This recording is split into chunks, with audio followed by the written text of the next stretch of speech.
Hey y'all, this is Brown at I Have Brown, and tonight we're going to be talking about The Wilding, a three-part storyline featuring Wolverine in issues 51 through 53 of Marvel Comics Presents. Marvel Comics Presents was an anthology book that Marvel had that ran from the late 80s and went into the mid-90s. And each issue had 4 8-page stories. And since Wolverine was the flagship character of the book, he would more often than not feature in the first story in each issue. But the reason that this particular story is of interest to comic book readers is because it contains some early artwork by Rob Liefeld. And Rob Liefeld is someone who gets a lot of flack for various reasons in terms of, say, his artistic abilities.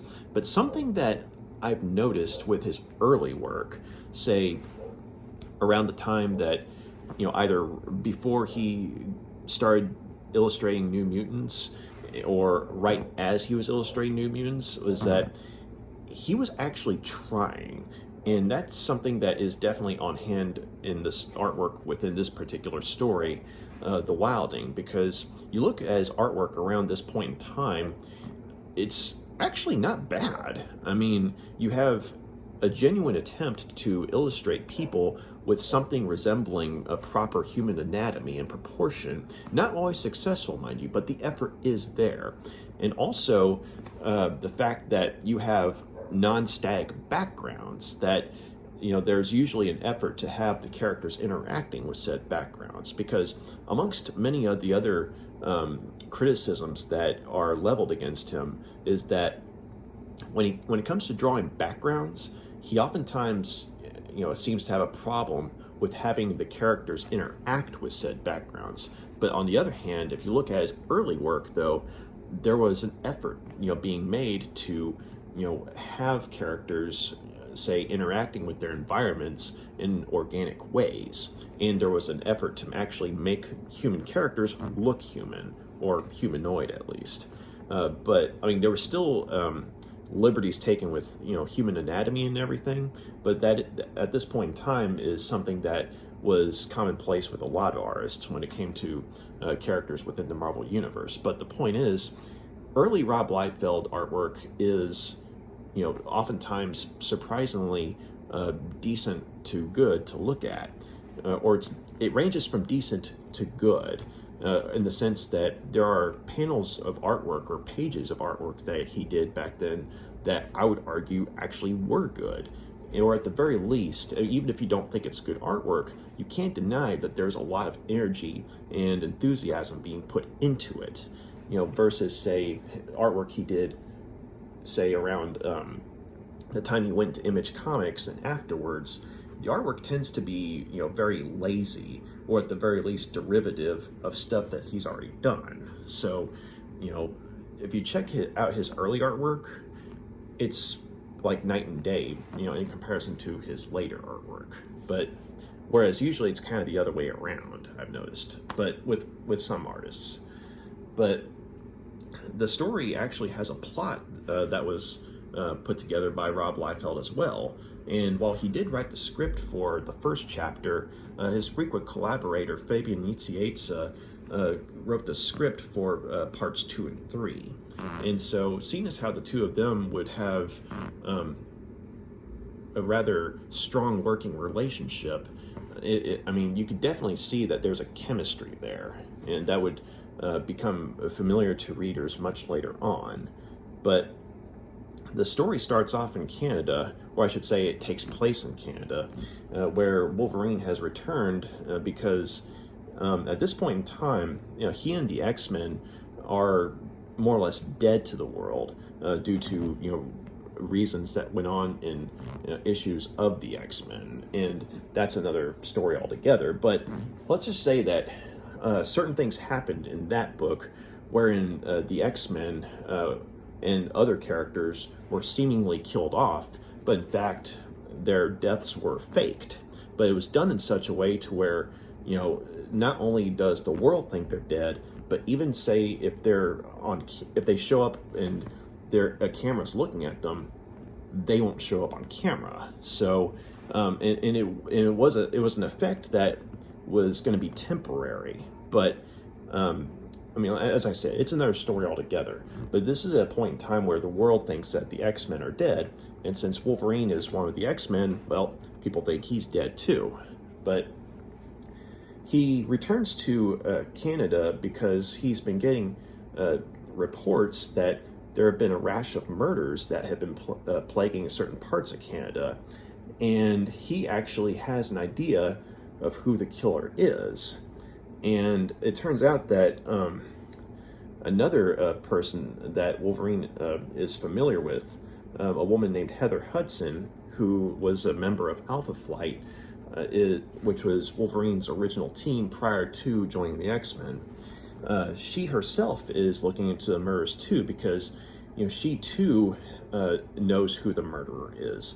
And it turns out that said murderer is a person named Wildchild, who was actually a part of Alpha Flight way back in the day, but I believe he was in a group called Gamma Flight, which was a sort of a subdivision of Alpha Flight, which was basically kind of the equivalent of Canada's version of X-Men or the Avengers. And so, and Wolverine was once a part of this prior to joining the X-Men. But Wildchild, he was never in the same ranks as Wolverine or the upper echelon of Alpha Flight, but he was a part of the team. And the two of them, they sort of had an antagonistic relationship back in the day, wherein Wolverine would try and since he too had a bit of a wild side to him, but he'd been around a lot longer than Wildchild had, he would try and set Wildchild straight and try and encourage him to hone his curiosity in a way to where he was more focused, because Wildchild as an individual was kind of like a mini version of Sabretooth. And whether he was a villain or not is debatable, but the fact is he had a hard time controlling his animal-like impulses to rend and kill and what have you. I mean, he was called Wildchild for a reason. And so Wolverine and other members of Alpha Flight were trying to mentor him, but unfortunately in terms of, say, his relationship with Wolverine, Wildchild would oftentimes bark back at him, so to speak, and would refuse to willingly follow him. And so finally it got to a point where in a training exercise, Wolverine basically told Wildchild that if he got in his way again, then he'd be given what for. But and what for being a throwdown with adamantium claws versus real claws, so not exactly a good way to end a working relationship. But fast forward several years later to 1990, apparently Wildchild has gone rogue and given into his impulses and has been killing and maybe eating people for a bit of time in Canada. And so since Wolverine and Heather both recognize Wildchild's handiwork, and they both care about him on some level, albeit in different ways, they're both trying to find him. And unfortunately, though, while they both do find him, Heather Hudson, she doesn't have any superpowers herself, but as a member of Alpha Flight, she has kind of like this power suit that gives her the ability to, amongst other things, fire blasts of energy with her hands. But unfortunately, though, while she finds Wildchild first, by finding his old apartment, which looks more like an animal's lair than, say, an ordinary person's place, she finds him first, and while she's able to fend him off, unfortunately, he was able to injure her with his claws to a point where the only reason she's not straight up disemboweled was because her suit took the brunt of the blow, but nonetheless it's bad enough to where she's hospitalized and needs to get emergency treatment.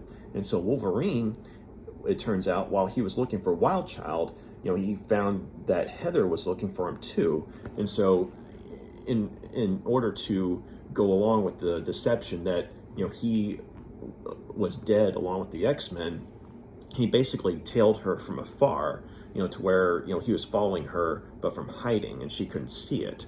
But unfortunately, though, prior to Heather having encountered Wildchild in his apartment, Wolverine had been ambushed by Wildchild, as he was trying to tail him. And so Wildchild already knows that Wolverine's looking for him. And so when Heather comes looking for him, he thinks of it as a big opportunity, because if he hurts Heather, then he can also hurt Wolverine, because Wolverine cares about Heather. And so after he injured her, he basically taunted Wolverine by saying that, you can give in to your baser instincts and hunt me like an animal, which you yourself are, or you can help her. But if you help her, that gives me more time to, kill more people. But on the other hand, if you go after me, that won't let you save Heather, and you're the only one who can get her to a hospital in time. And so, at this point, Wolverine ultimately, chooses to save Heather, thus proving that he's more than an animal, regardless of how badly he wants to kill Wildchild, for hurting his friend. And so he takes Heather to a hospital, and she thankfully is able to get patched up, and she's under sedation. And so Wolverine tells the doctors that, to not tell her that he was the one who brought her there, because it turns out, that the doctor he's talking to is someone that he's worked with in the past, and he can trust with stuff like this. But for various reasons, he doesn't want the whole world to know that he's still alive, and that includes Heather. And so he tells the doc, hey, don't tell her I'm the one who brought her in here. And so thankfully Heather is saved, but that leaves Wolverine to go pursue Wildchild on its own. And so the next time the two of them meet, it's in the wilds of Canada, as opposed to, say, the urban environment where he and Heather had both tried to find him, and they did find him, albeit in his rather ramshackle apartment. But in the wilds of Canada, though, Wolverine does find Wildchild, but Wildchild is able to use his, I guess you could say, animal cunning to lure Wolverine into a trap where he's ambushed by a pair of wolves. And so while they do some damage on Wolverine, he's ultimately able to kill them both, albeit not without having to let his body heal up some. And that gives Wildchild the opportunity to attack. And so the two of them, they slash each other up pretty good, and they come to kind of a standstill for a moment, and they end up, the fight ends up taking them both to this log that's kind of serving as this improvised bridge over a river. And so the two of them are just facing off with each other, and and Wildchild's telling Wolverine to kill him or else. And so Wolverine's trying to say, I don't want to kill you, but if I have to, I will. And so he had already asked Wildchild why he's doing this, and he says basically because the urge is just too strong. And Wolverine had basically called him out for his bullshit, because you're saying, hey, I struggle with the same stuff every day, and you don't see me going on a rampage against innocent people. And so and of course Wildchild doesn't take that very well, hence why the fight continues. But once they get to the log that's over this bridge, that's over this body of water, the fight causes the log to break. And so once the two of them both fall into the water, they're carried away from each other. And Wolverine, he emerges on the other side of the river, and he's looking around, but he, figures out that the water had taken Wildchild way away from him by this point. And so, the decision of whether or not to kill Wildchild, to try and, save him and bring him into the authorities, or to kill him like a mad dog, was taken out of his hands. But he knows that Wildchild and him will probably mix it up again in the future. So it's a fairly simple story, and I think I like the plot more than the actual, say, the I like the way the story was set up and what they were going for more than the story itself. Excuse me. But I think that it's always fascinating, to me at least, revisiting Wolverine's time in his past, specifically his time with Alpha Flight. Because that's something that I know there have been stories that have been put out, since the Wilding was done, that have, I think, covered his time with Alpha Flight in further detail. But at this point in time, I don't think that much had been made of his time with Alpha Flight. I mean, here and there, yes, but it was always fascinating to me to, see him interacting with characters from his past, specifically from Alpha Flight. And I think it was interesting having, him, someone who struggled with, berserker rages himself, trying to mentor someone who had a similar problem as he did.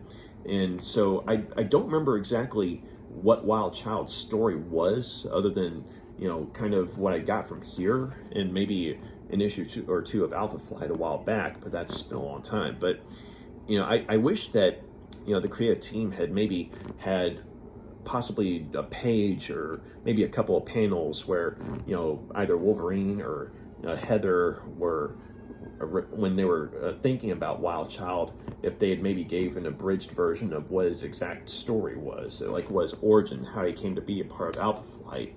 I mean, that would have been nice, I think, because I feel like in some ways, this story drops you into the middle of things. Like, on one hand, you got the sort of muted reference to the plot development from the X-Men book, where the X-Men are basically dead to the world, and so you have that bit of dialogue where Wolverine is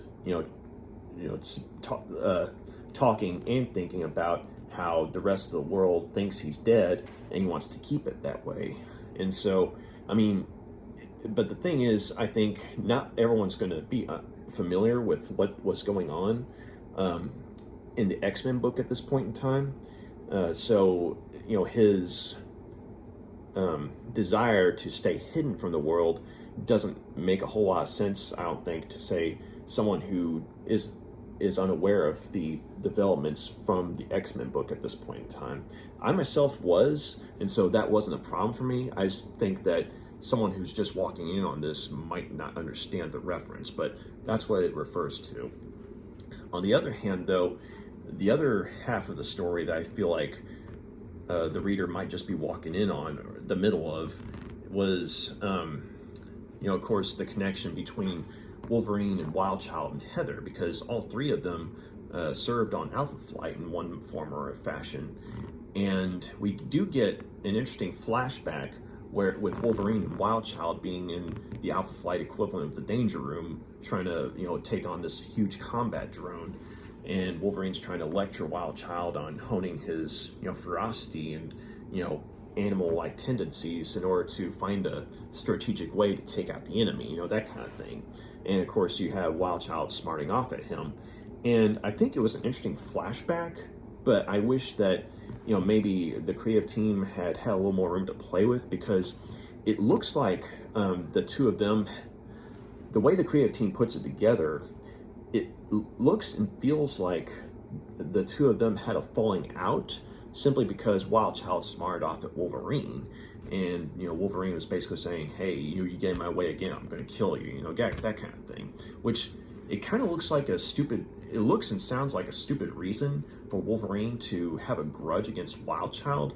And so I'm guessing that, I get the feeling that stuff went on prior to this little blow up, because usually, Wolverine, I mean, it takes a little bit more for him, to have a grudge against someone, as opposed to, say, someone just smarting off at him like it's portrayed here. So I see what they were going for in terms of, say, having two predators walking the world, and one of them's, trying to be a better person. But at the same time, I wish that maybe they had shown a little more development in terms of why the two of them in particular ended up having a desire to kill the other, or at the very least, have such a falling out to the point where it's like, Wolverine threatened to kill Wildchild next time he got in his way, that kind of thing. And so that part I felt like it was fascinating to see because it was a flashback, but it was a little too rushed, I think, at least the way it was done. And on the other hand, I really liked seeing Heather Hudson because it's always fascinating seeing her and Wolverine interact with one another.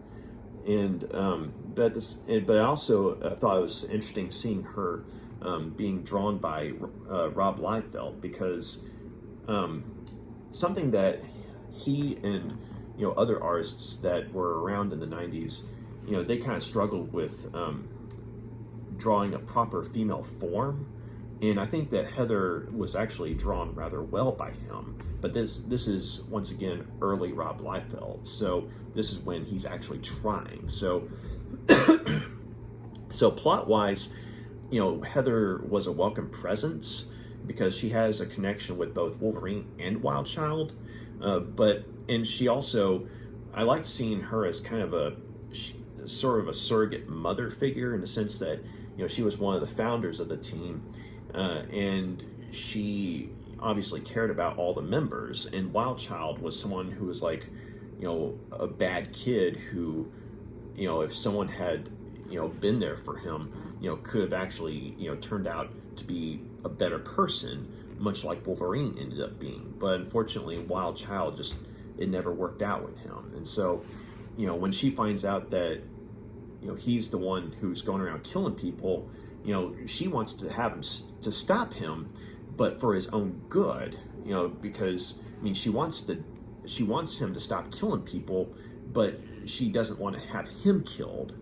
And whereas Wolverine, he does have a history with Wildchild, yes, but he's a lot more willing to take Wildchild down like a mad dog. Literally put him down. Whereas Heather's the more, let's try and save him. And so I thought it was interesting having the two of them in the same story, as in Wolverine and Heather both, and yet not really interacting with each other because of Wolverine's choosing not to interact with her, with the exception of when he takes her to the hospital. But at that point, she's unconscious and she doesn't know he's in the same place as her. So I thought that was actually kind of interesting, having the two of them be in the same story with one another and be connected, not only with their time as members of Alpha Flight, but also because they're both trying to find a member from Alpha Flight from that point in time in their lives, but for different reasons, or for the same reason, to stop him from killing more people, but one of them's trying to take the compassionate approach, and the other is trying to take the final approach, the cold final approach. So that was rather interesting to see. And also, when Wolverine and Wildchild have their throwdown in the woods, I felt like it was fascinating to see because, both of them are rather savage in combat. Wildchild has his claws and, his actual claws on his hands and feet and, razor sharp teeth. And Wolverine's got, the healing factor and adamantium claws. I don't remember if Wildchild actually had a healing factor either, but nonetheless, he's tough to kill. And I liked seeing how, while Wolverine's more at home in the Canadian wilderness than, say, in the urban jungle, I think that it was interesting that Wildchild proved to be more of an animal than Wolverine in this instance, because he was able to, utilize wolves to help him out and try and, attack Wolverine. Actually, they did attack him and they did some damage. So I thought it was fascinating that, a character who was more animal than man was able to utilize, the natural environment, against someone who, was constantly struggling with his animal nature, which was Wolverine. But so that was interesting to see. And I think that when the two of them have that moment on the bridge. It's actually a pretty intense moment, both in terms of artwork and dialogue, because Wolverine's giving Wildchild, the ultimatum, right? But before, the two of them can, go at it again, that's when the bridge falls out from under them, literally. And so I did think that there was anticipation, and I myself would have liked to have seen what Wolverine would have done. Like, would he have tried to maybe take a cue from Heather and take him in, as opposed to, say, take him out? Or would he have, recognized that Wildchild was too dangerous? Because Wildchild himself said, I'm not going back to jail, because apparently he'd been sent to prison, once or twice, a while back. But, so basically, he was kind of an animalistic boxed crook at this point. And so it would have been interesting if they'd had it to where Wolverine had chosen to, take him down permanently. I mean, seeing kind of like a darker version of himself. But I think that with the log, or the fallen tree, falling out from under them and sending them both to a river, it was kind of a way to, one, take the decision out of Wolverine's hands, because sometimes that happens in real life. You're convinced that things are going to go one way or the other, and it's all up to you. But then suddenly, life has a way of changing things completely to where you have no control over it whatsoever. And so it was kind of a similar instance, and I appreciate that. But at the same time, I just would have liked to have seen what Wolverine would have done. And I think it would have been interesting, both in the sense that, say, if Wolverine had killed Wildchild to put him down like the wild dog he saw him as, or maybe, seeing him as someone who this would be a mercy to him. I mean, that would have been, interesting, kind of getting Wolverine's, perspective on it all, because we kind of do, but what would he have been thinking if he had killed Wildchild? So, and I think that also would have affected him, because it's like he's killing a younger and more wild version of himself, and also he's killing a part of his past, because the two of them were teammates, albeit in different parts of the same program, but they did work together. And also, how would this have affected Heather if this had been done? I mean, because, like I said, she was kind of like a mother figure of the team, and she did her damnedest to try and help, all the people who were a part of the team, with varying degrees of success, but she was trying. And so, what would have happened? I mean, would Heather have, found out from someone else that Wildchild was killed by someone or something, and she would never know if Wolverine was the one who did it? Because Wolverine, would he have tried to keep on the charade of, the X-Men being dead? I mean, it would have been interesting to see, if something like that would have happened. Or would he have, revealed himself to her and said, hey, I'm sorry, but I did what I had to do, but he's not a danger anymore, but he's also at peace, and how would she have, reacted to Wolverine having done that? See, I'm thinking about all this, and I'm just thinking, it's like, okay, yes, I get it. The tree falling, the bridge falling out from underneath you, and fate taking it out of your hands. I mean, yeah, that's a fairly believable twist to fate, so to speak. But at the same time, it would have been fascinating from, a further plot development. I think if Wolverine had killed Wildchild and, had to, deal with the consequences, of killing a part of his past, and also, killing someone that, his friend Heather was trying to save. Like, would they have had a falling out, or would Heather have reluctantly understood, that kind of thing. But unfortunately, we never get to see that because the bridge falls out from under them. And I mentioned it earlier, but I also think that the book, while while the story is not a bad story, I do feel like they don't have enough time to properly lay out certain elements. I mean, like I already mentioned, the sort of Alpha Flight Danger Room flashback, And I think that Wolverine's disliking of Wild Child maybe would have made more sense if we'd had Wild Child being shown having been a danger, on more than one occasion, leading up to the point that Wolverine, threatened him. Because the way it's shown here, it looks like Wolverine just, threatened to kill him, simply because he smarted off at him. So, I see what they were going for, but just maybe a little more development, maybe an issue more, I think, and we could have had some more layers in the flashback. But also, I think that the people that Wild Child killed, I think it would maybe help to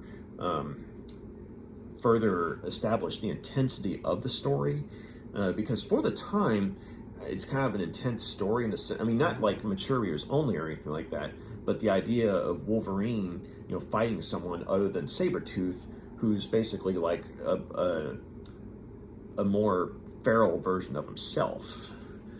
And also, I just think that with that in mind, maybe if we'd had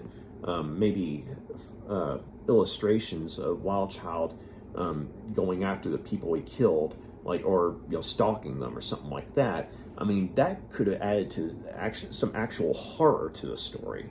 Because yes, we get a news clipping or two and some thought balloons, where Wolverine and Heather are both thinking about Wild Child and the people he's killed, and he's got to be stopped. But I think it would have driven the point home more if we had seen Wild Child in action, like stalking someone and ultimately killing them.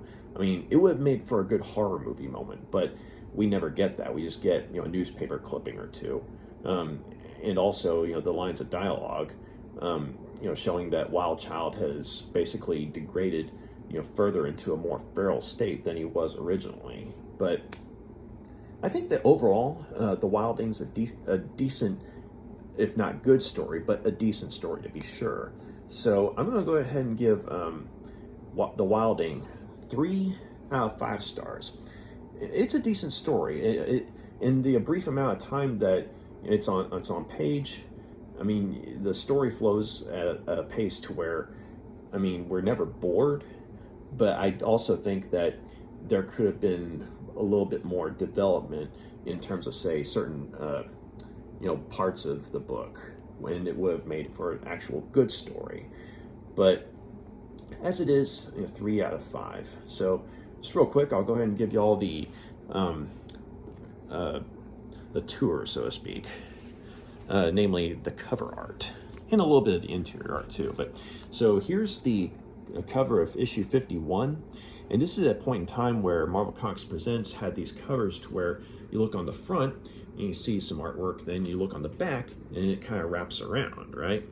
And so this is, the cover art for 51. So you have Wolverine being front and center, so he's like kind of the mover and shaker of the book. Then you turn around and you have La Peregrine, I hope I'm saying his name right, Iron Man, and Comet Man. So this is basically showing that, while Wolverine's, the front and center of the book, these characters have the other 3 stories in the book. So, and the front and back cover at this point in time were usually done by the same artist. So this cover was illustrated by Paul Giulassi, who is definitely a good artist. And if I remember correctly, he also did the artwork for another story Marvel Comics Presents called Cold Blood. So do yourself a favor and check that one out as well. But so yeah, here, this cover is by Paul Giulassi. And then you have 52. And that's Wild Child right there, going after Wolverine. And then you flip it over. And you got Rick Jones, friend and sidekick of the Hulk, being pursued by killer babes. And you got Comet Man again. And you got Grey Hulk with a space harness. And I like how, he looks kind of cutesy here. When he's actually a very ferocious character, But yeah, Grey Hulk in a space harness jetpack or whatever. Looks cute. And so is Wolverine. So do Wolverine and Wild Child right here. So, I mean, it's not a bad cover, but I think because of, you know, the cutesy wootsy touch, I mean, it sort of takes away from the intensity of what, you know, the story is on the inside. Or at least, you know, so you look at this cover, right? You know, Wolverine, it's a simple cover, but at the same time, it's an ominous cover. You know, Wolverine, you know, coming out of the shadows, you know, a bit battle damaged. And then you come here, and it looks like something off of a cartoon or something. I mean, it doesn't really look in any way dangerous. I mean, yeah, Wolverine's got his claws out, but at the same time, it's like, you know, Wild Child's like, ha, I got you. And Wolverine's kind of like, ah, curses, foiled again. I mean, it looks kind of like that. So, I mean, it's a cute cover, but not what I call a good cover. And it's by Rich Howell. Then, last but not least, you got 53. And then we're back to a proper, you know, moody, intense cover here. You got Wolverine, and then you got Wild Child. And I'm guessing, you know, eyes of a huge wolf pack in the background there. Then you turn it around. You got Comet Man and Silver Sable and Black Widow. And they're together in the same story in this issue, which is also, their story is also illustrated by Rob Liefeld. So, yeah, you're definitely getting your double dose of early Rob Liefeld art if you check out these 3 issues. So, oh, and last but not least, you have a really cool looking Stingray right there. And yeah, I like how he kind of looks like a cross between a manta ray or stingray and a bird underwater or something. At least the way it's, you know, drawn. But this cover was by Fred Butler. So that was the cover art. And I'll show you all a little bit of, you know, the old school Rob Liefeld art. There you go.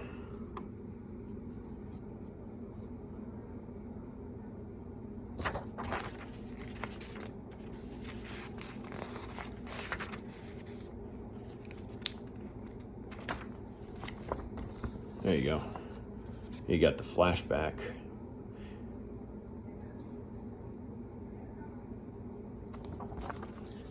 So yeah, I mean, you got some, you know, good artwork here. Oh yeah, killer panel.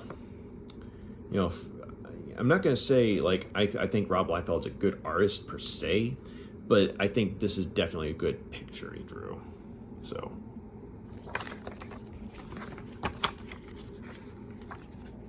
I mean, you do have some instances where you're like, ah, yeah, classic Liefeld.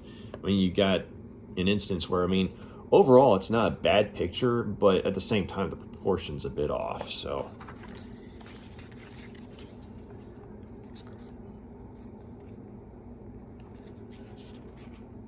Ooh. And of course, you got Heather right here. And I like how she actually, you know, looks like, you know, kind of a real, semi-realistic looking woman, you know, and he actually does a pretty good job of, you know, doing the facial expressions, capturing the emotion. I mean, you got straight up terror, and then you got her, you know, actually, you know, beginning to, you know, steel herself to try and fight back, even though she's getting sliced up.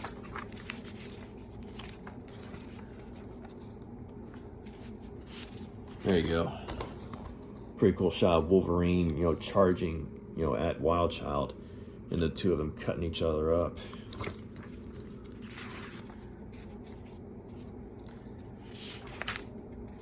There you go. I always like shots like this where, you know, you got the character thinking about someone or something from the past, and then that ghost kind of just comes up behind them. And I thought that, you know, this is a pretty good shot by Liefeld. So, okay, this panel, I mean, it's not bad. I mean, it's good in the sense that, you know, you see Wolverine, you know, slicing up, you know, his enemies, in this case, a couple of wild wolves, and you got Wild Child nudging him on in the background. But at the same time, I mean, this is actually an instance where I see where this would be a problem for Rob Liefeld, you know, coming much later on, because I mean, you know what Wolverine's doing, but it looks like, he's just kind of, posing, like throwing out his arms, and that's what's causing the wolves to, explode in gore. But I think that, maybe if they had, maybe if Liefeld and Inker had worked together to maybe have Wolverine's arms, positioned in a way to where they looked a little more natural in terms of posture, like say, slicing someone or hitting something. I think this could have been a better picture. I mean, it's not a bad picture, but it just looks like Wolverine's posing instead of, straight up slashing them up. But this is where we get better, though. Wolverine bloodying up Wildchild and standing over him. I thought Liefeld did pretty good there. And I always like this shot right here because you actually see, the battle damage on his face, or at the very least his mask. And, Wolverine with a torn up mask I always thought looked pretty cool, and Liefeld actually did a good job with that. And right here, you see Wildchild, but something I've noticed with Liefeld, like what he tends to do sometimes, is have someone's face in shadow if they're screaming or if they're scared or something. And this is a technique that, he would use more than once, oftentimes in the same story. I mean, you come here. I mean, not bad artwork, but at the same time, it's like if you look at, Rob Liefeld art, later on or just in general, you'll see something like this, where the person's face is in shadow and it looks like they're, shouting. And this is where another shot where we have some stuff that Liefeld would struggle with later on, but also some stuff that showed that, yeah, he still had potential. But like right here, I know that I've seen other pieces of artwork that he's done where the characters are in the exact same poses as these two. And another character I've seen in some of his work, or I should say other characters I've seen in his work, are drawn almost in the exact same way in posture. Like the posture is the same. Like a character will be punching up, and while they might be different characters, it's like their mouths are almost always open, whenever they're punching up or something. And so, Rob Liefeld, one of the criticisms that he has is that, he swipes from other people in terms of other artists. Like he'll take something that they did and draw it. I mean, he'll draw it himself, but he'll literally be copying something that another artist, has done in another book of theirs. But here, though, I think it's kind of funny how, you could see this as either he's swiping himself, then, or he's swiping himself now, because here, or I should say, he swiped himself afterwards, because I don't know if this is this is like the first time, we've seen a character illustrated like this, by Liefeld, or this is like one of the earlier instances of that. But at the same time, considering that this was done a lot more frequently later on in his career, I think it's interesting seeing where it may have started. But on the other hand, right here though, this is, probably one of my favorite pictures of Wolverine, at least in terms of him, going all, angry and, primal on someone, in a sense of, you got, the battle damage, and then you got, him charging into battle like a barbarian. And right here, pretty good face.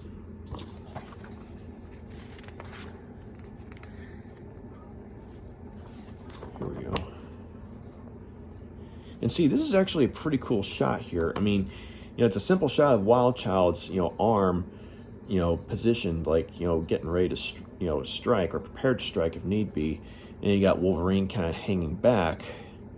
And at the same time, he just, looks actually, for a Rob Liefeld illustration, it's pretty good.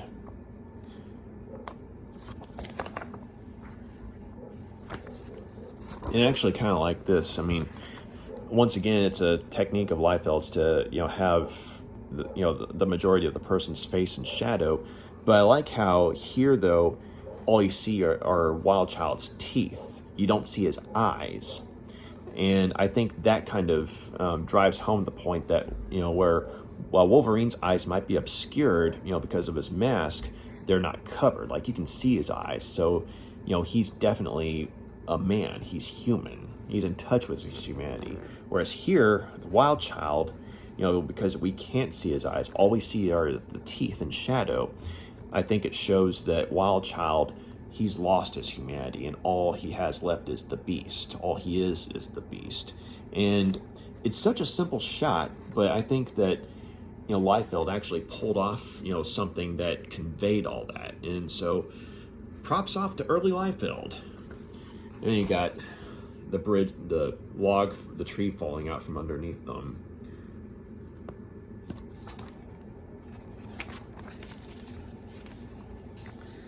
But yeah, so yeah, that was The Wilding and a little bit of early artwork by Rob Liefeld.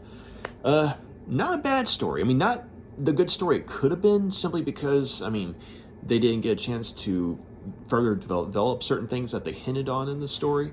But all in all, though, not a bad story. So, 3 out of 5 stars. Thank you very much for taking the time to check out my review.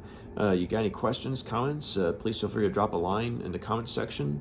And if you like what you see here, please feel free to like and subscribe. So, y'all take care. Have a good night. Bye.